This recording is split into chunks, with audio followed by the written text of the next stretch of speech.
want to begin with a scene that I find very moving. It is from the book of Judges, chapter 6. The angel of God has arrived at Ophrah and is sitting under a terebinth tree. Nearby, a man named Gideon is threshing wheat, but not where wheat is normally threshed. He's doing it in a winepress, hidden from sight. He's hiding because the Midianites, who have been raiding and oppressing Israel for 7 years, are everywhere. And the angel looks at this man who is doing his work in hiding, who is trying to be invisible, who is keeping his head down, and says, "The Lord is with you, O mighty warrior." The angel greets Gideon not as he is, but as what he will be, not as the frightened man in the winepress, but as the mighty warrior. Before a single battle has been fought, before any evidence of courage has been displayed, before Gideon has done anything except hide his grain from the enemy. Today we read the story of Gideon with Alfred Adler, who had more to say about this particular psychological dynamic than anyone in the history of modern psychology. We met Adler earlier in this series in our episode on David and Goliath, and we talked then about his central concept, the inferiority complex, and the way human beings compensate for felt inadequacy by striving towards something greater. Today, we go deeper into this framework because Gideon's story brings out a dimension of Adler's thinking that David's story didn't quite reach. David, when we met him, had already quietly built his capabilities. He had been fighting lions and bears. He had developed his skill. The inferiority, being the youngest and being overlooked, has already been metabolized to some degree into competence. What Saul and Eliab don't know is that David is already more than he looks. Gideon is different. Gideon is generally not yet what the angel says he is. He is in the winepress. He is afraid. And when the angel greets him as a mighty warrior, his response is not humility exactly, it's bewilderment. He says, "If the Lord is with us, why has all this happened to us? Where are all his wonderful deeds that our fathers recounted? The Lord has abandoned us." And the Lord, turning to him, says, "Go in this might of yours and save Israel from the hands of Midian. Do I not send you?" And Gideon says, "Please, Lord, how can I save Israel? My clan is the weakest in Manasseh, and I am the least in my father's house." Adler would find this exchange almost a textbook illustration of his whole psychology. Gideon's statement about himself is precise. My clan is the weakest in Manasseh, and I am the least in my father's house. He is locating himself in the absolute bottom of every relevant hierarchy. Weakest clan, least member of that clan. He is the least of the least.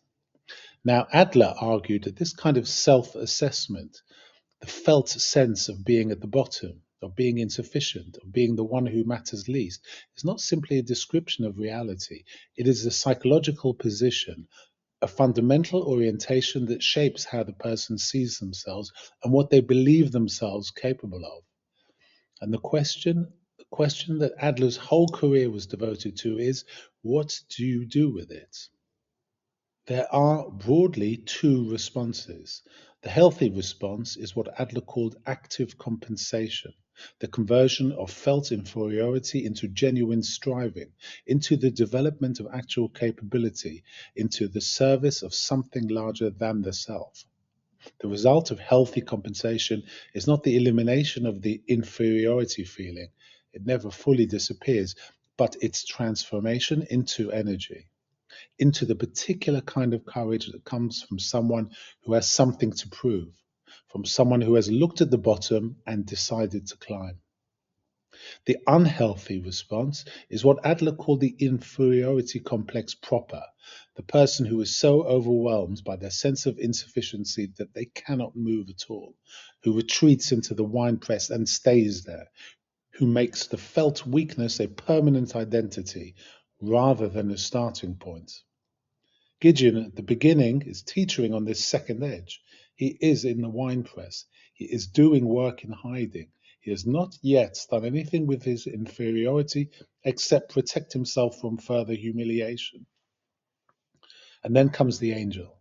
And the angel does something that Adler would recognize as one of the most powerful things one human being can do for another.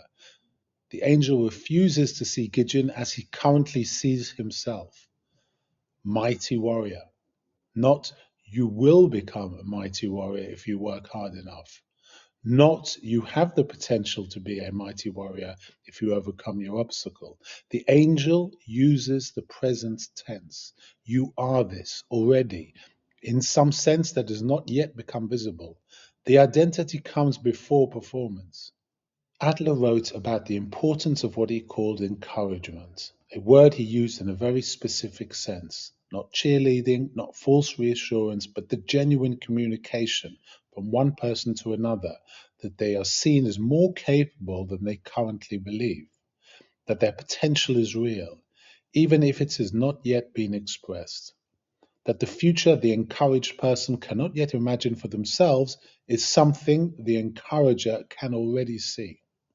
This kind of encouragement, Adler believed, was one of the most genuinely therapeutic things that could happen between people.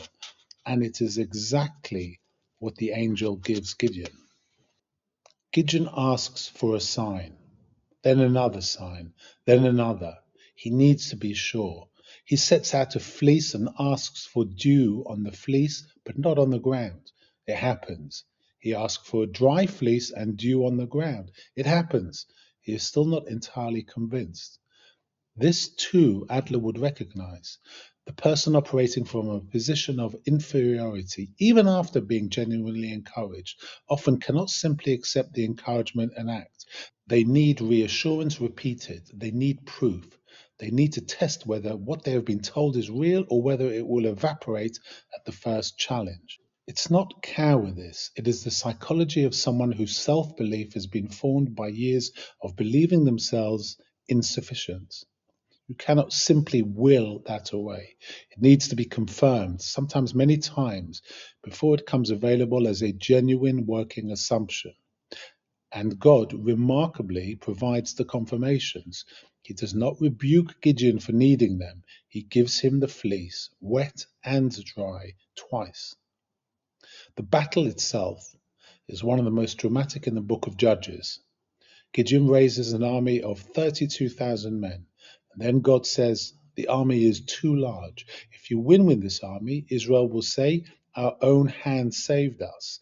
He reduces the army twice, down to 300 men. Adler would find this detail psychologically significant. The battle cannot be won by overwhelming force alone, not because that would be militarily wrong, but because it would fail to produce the inner transformation in Gideon and in Israel that the victory is also meant to accomplish.